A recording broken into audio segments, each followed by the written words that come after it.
Hey guys, welcome back. Today we have a special vintage Restomod project we're going to get into. Let's get into it. Okay guys, I can't remember if I mentioned it in the last video or not, but these sounded really muddy. So at a minimum, I think I'm going to have to recap these. Of course, I'm going to go way further than that, I'm sure. But if you look real closely, there you can see it.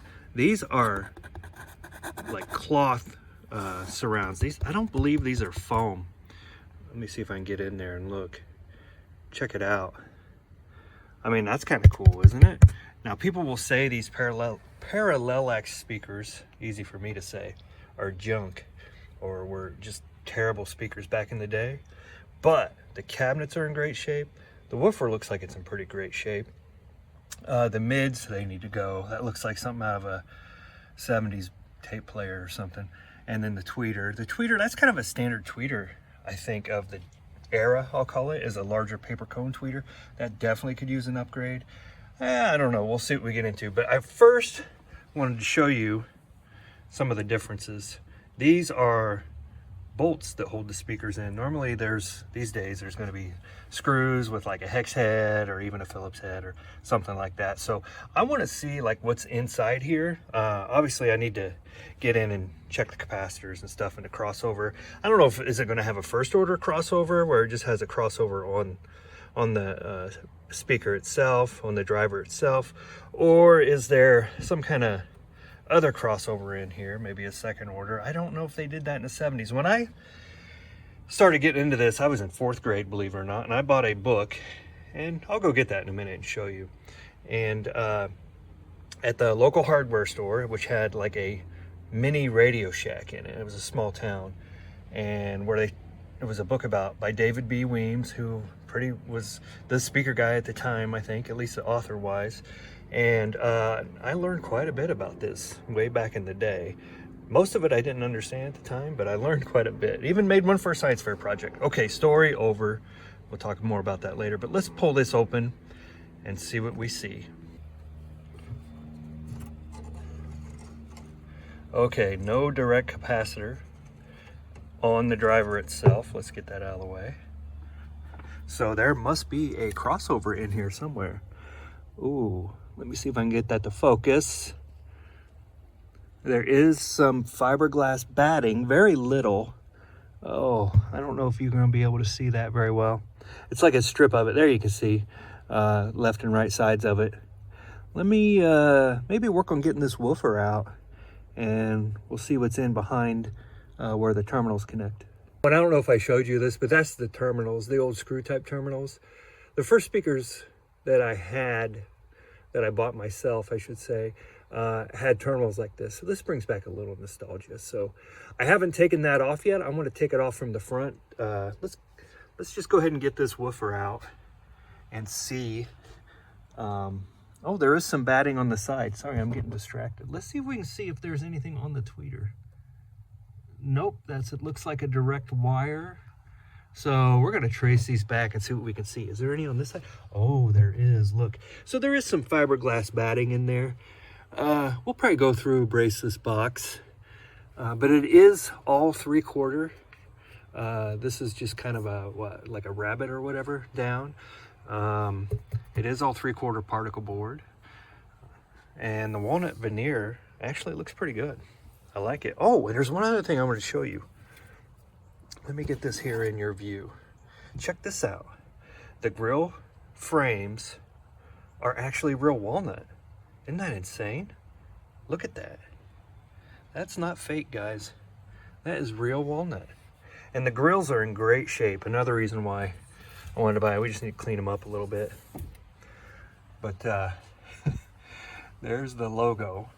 And I'm sure these were like generic, probably dime store speakers. I don't know. Probably weren't in high-end audio shops at all.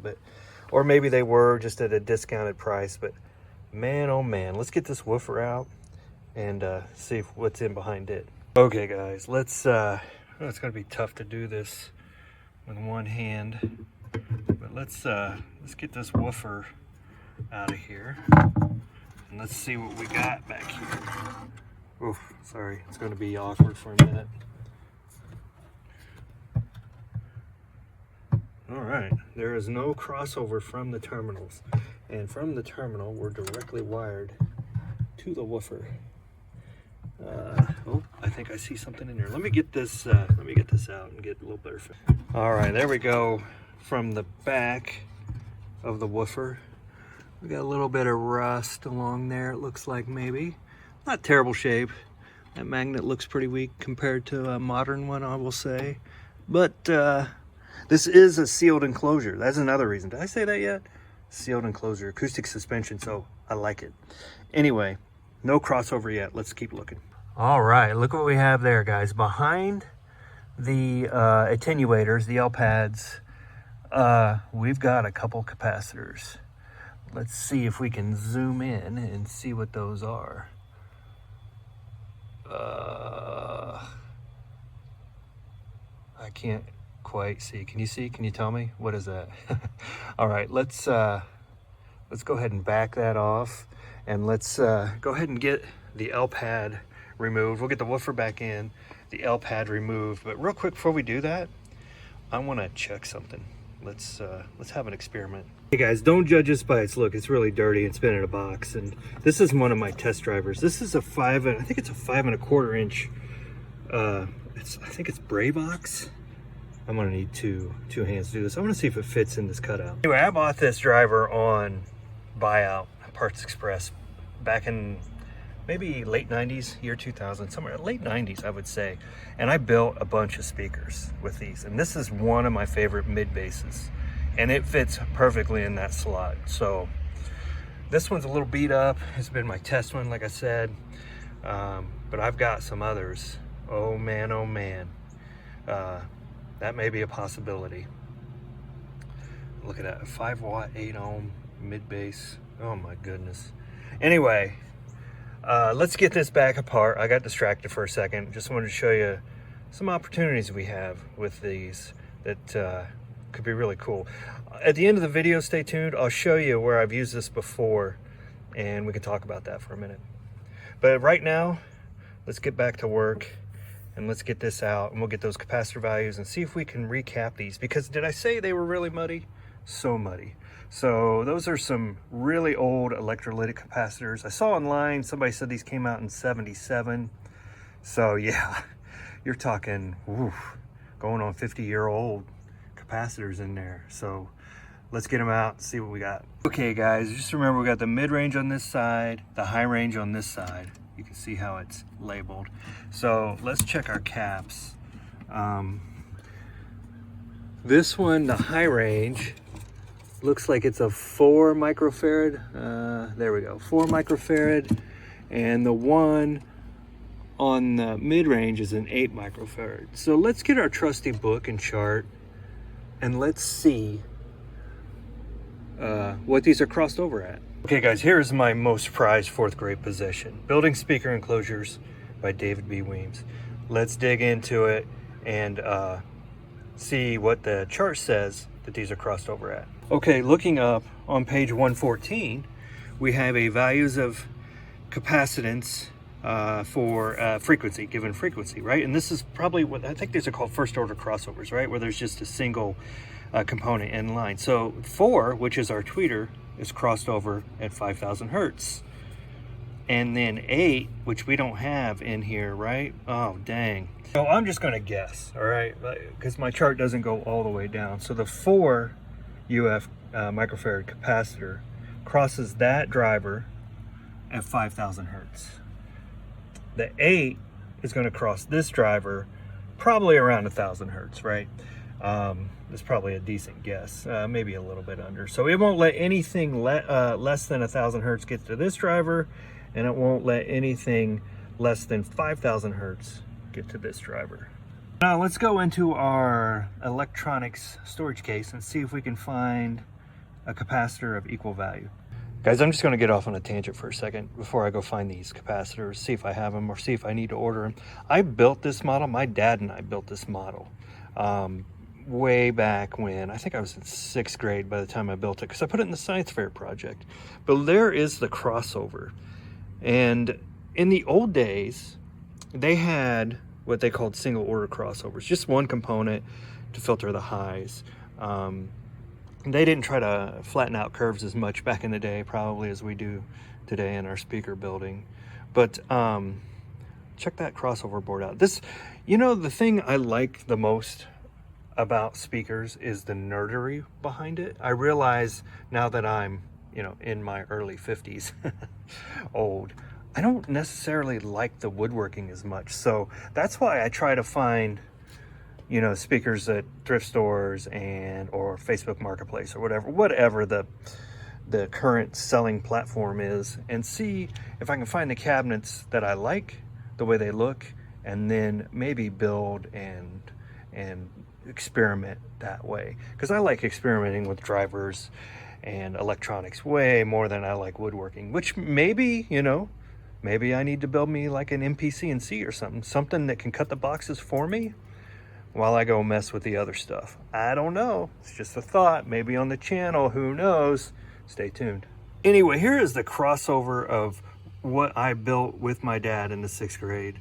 It is a 4 microfarad capacitor. So according to the chart we saw in this book, it does cross that tweeter, this one right here, over at 5,000 hertz. Yeah, so I always thought those paper tweeters would cross over a little lower, but hey, that's for another day. We do have our L pad in line just like this. It's really exactly like this book from the 70s, right? I mean, or maybe early 80s, but check it out if you can find it. Cool book. Okay guys, I failed on finding proper capacitors at the right values for this, so we're gonna have to end this video here, but as I stated, a couple bonus points for you, so stay tuned. This example of this, I think this is like an automotive type tweeter, if I remember right. It's had an automotive application, but this one has the capacitor put on it in between, directly on the speaker itself, and it's a 3.3, so this will get crossed over at 6,000 hertz. So if I put it in there in place of that one, we would be relying on this driver to hit 5,000 and above the way it is right now. So if that makes sense, like right now the cutoff is 5,000 to this driver, about, you know, up to really 1,000 and above on this one, 5,000 and above on this one. Let me put it that way.